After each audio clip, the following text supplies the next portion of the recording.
अस्सलामुअलैकुम students, welcome to our YouTube channel Zeeshi study portal. तो आज मैं आपसे डिस्कस करूंगा चैप्टर नंबर 13 रिग्रेशन कोरिलेशन का पार्ट 2, जिसमें हम बात करने वाले हैं कोवेरिएंस के अबाउट। यानी आपको क्वेश्चन में दिया जाता है the standard deviation of X and या स्टैंडर्ड डेविएशन ऑफ वाई या standard deviation of product of X and Y. ठीक है, तो रिग्रेशन कोरिलेशन में अगर स्टैंडर्ड डेविएशन का क्वेश्चन आता है तो वहाँ पे कोवेरिएंस यूज़ होता है। Covariance is equal to S X Y. S X क्या है? एस एक्स होता है स्टैंडर्ड डेविएशन ऑफ एक्स, और वाई क्या है? S Y standard deviation of Y. तो एस एक्स के लिए फार्मूला होता है summation X square over N minus summation X over N, जो कि आपका सिंपल स्टैंडर्ड डेविएशन वाला फार्मूला है।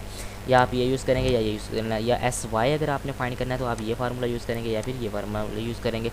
अब देखें, अगर A is equal to Y bar minus B X का बार और C is equal to X bar minus D Y का बार, अगर तो वो कहे आपसे y बार फाइंड करें तो आप किस तरह करेंगे? समीशन y ओवर n से फाइंड करेंगे। अगर आपको कहे x बार फाइंड करें तो आप समीशन x ओवर n से करेंगे। तो आपको ये वैल्यूज़ दी होंगी, समीशन y भी दिया होगा, n भी दिया होगा, समीशन x भी दिया होगा, n भी दिया होगा, तो आप इससे y बार और x बार भी फाइंड कर सकते हो।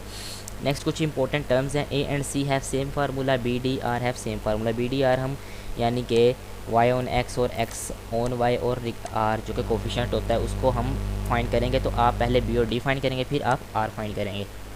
रिग्रेशन कोफिशिएंट बोलते हैं b और d को, यानी कि y ऑन x और x ऑन y। तो लाइन ऑफ रिग्रेशन कोफिशिएंट कहते हैं x और y को। ये बातें आपने याद रखनी है। नेक्स्ट फार्मूला शीट से स्टैंडर्ड डेविएशन फाइंड करने के लिए, यानी कि कोवेरिएंस फाइंड करने के लिए, अगर देखें आज जब आपने निकालना होता है जी रिग्रेशन कोफिशिएंट यानी कोरिलेशन कोफिशिएंट r, उसके लिए आपको b भी फाइंड करना होता है और d भी फाइंड करना होता है। ये b है, ये d है, ये है स्टैंडर्ड डेविएशन के फार्मूलाज। पार्ट 1 में मैं आपसे रिग्रेशन कोरिलेशन के जिसमें b एंड d फाइंड करना है उसके फार्मूलाज अलग से आपसे डिस्कस कर चुका हूँ। ये स्टैंडर्ड डेविएशन के फार्मूलाज हैं। तो अगर आपको b फाइंड करना है, आपको n भी दिया होगा, एस एक्स वाई भी दिया होगा और समीशन x माइनस एक्स बार का होल स्क्वायर भी दिया होगा, तो आप b का फार्मूला जो डाटा दिया होगा, यानी अगर आपको डाटा दिया है एस एक्स वाई का, एस स्क्वायर एक्स का, तो आप ये फार्मूला लगा लें। अगर आपको इस किस्म का डाटा दिया होगा तो ये लगा लें। अगर आपको आर भी दे दिया, एस वाई भी दे दिया, एस एक्स भी दे दिया, तो फिर आप ये फार्मूला लगा के डी फाइंड कर सकते हो। अगर डी फाइंड करना है तो सेम प्रोसीजर है, जिस तरह मैंने ये फाइंड किए हैं उसी तरह से आप ये भी फाइंड कर सकते हो।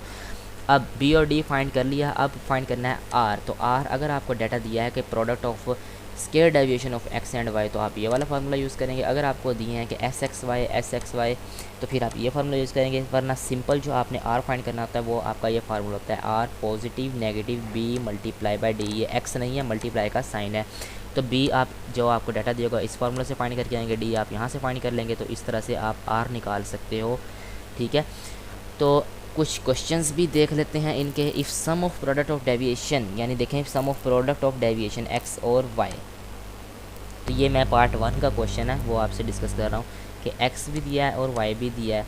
ठीक है, लेकिन इनका प्रोडक्ट दिया है। तो प्रोडक्ट कुछ इस तरह से होगा जैसे कि मैंने लिखा हुआ है 1287 इज इक्वल, और फिर वो कहता है स्केयर डेविएशन, यानी एक्स माइनस एक्स बार का स्केयर और वाई माइनस वाई बार का स्केयर। तो आपकी एक्स के लिए ये वैल्यूज़ हैं, वाई के लिए ये वैल्यूज़ हैं। वो बोलता है regression coefficient and correlation coefficient find करें, यानी बी और डी फाइंड करें और फिर कोरिलेशन कोफिशिएंट आर भी फाइंड करें। तो मैंने आपसे मुख्तलिफ फार्मूला शेयर किए थे कि डी और बी फाइंड करने के, तो आप यहाँ से आर भी निकाल सकते हो। नेक्स्ट हम क्वेश्चन देखते हैं। इफ स्टैंडर्ड डेविएशन, अब कोवेरिएंस का एक क्वेश्चन है। Standard deviation of X and Y, X के लिए स्टैंडर्ड डेविएशन ये है, वाई के लिए स्टैंडर्ड डेविएशन ये है। Find regression coefficient if correlation coefficient R भी आपको दे दिया है। रिग्रेशन कोफिशिएंट यानी कि आपने बी और डी फाइंड करने हैं। लिखें, मैंने अभी आपसे फार्मूला शेयर किया कि आर भी दिया हो, एस वाई भी दिया हो और एक्स भी दिया हुआ है, यानी एक्स भी दिया है, वाई भी दिया है, आर भी दिया है। तो आपने ये फार्मूला से बी फाइंड कर लें, यहाँ से डी फार्मूला से फाइंड कर लें, आपका आंसर आ जाएगा। एक और क्वेश्चन है। If regression coefficient of X and Y is minus 2.135 and correlation coefficient minus 0.619, find regression coefficient of Y on X. तो आपने यहाँ बी फाइंड करना है। ठीक है, उसने लिख दिया है वाई ऑन एक्स, अगर वो लिखेगा तो हम बी फाइंड करते हैं, अगर वो लिखता है एक्स ऑन वाई तो हमने फिर डी फाइंड करना था। लेकिन हमें यहाँ पे एक्स और वाई का जो प्रोडक्ट है यानी रिग्रेशन कोफिशिएंट है यानी डी है वो दे दिया गया है माइनस 2.135, और कोरिलेशन कोफिशिएंट आर भी हमें दे दिया गया है 0.619। तो हमने अब फाइंड करना है वाई ऑन एक्स, यानी कि बी फाइंड करना है। तो सिंपल फार्मूला होता है R is equal to B multiply by D. ये मल्टीप्लाई साइन है, अगेन बता रहा हूँ। तो ये फार्मूला यूज़ करके आप आंसर निकाल सकते हो। तो गाइज़ ये था हमारा चैप्टर 13। इसमें एक और दूसरा टॉपिक है स्पियर्सन रैंक का, कि रैंक कोरिलेशन कैसे फाइंड करते हैं। वो सिंपली आप अपने कैलकुलेटर पे भी कर सकते हो। उसके अबाउट मैं वीडियो शेयर कर चुका हूँ अपने यूट्यूब चैनल पे ही, इसी पे प्लेलिस्ट में पड़ी होगी, आप देख सकते हैं जाके। तो ये है हमारा लेक्चर। तो उम्मीद करता हूँ आपको समझ आई होगी पार्ट 2 की भी। तो अगर समझ आई है, वीडियो अच्छी लगी है, तो चैनल को सब्सक्राइब कर लें ताकि आपको इस तरह की मज़ीद वीडियोस मिलती रहें। शुक्रिया, अल्लाह हाफिज़।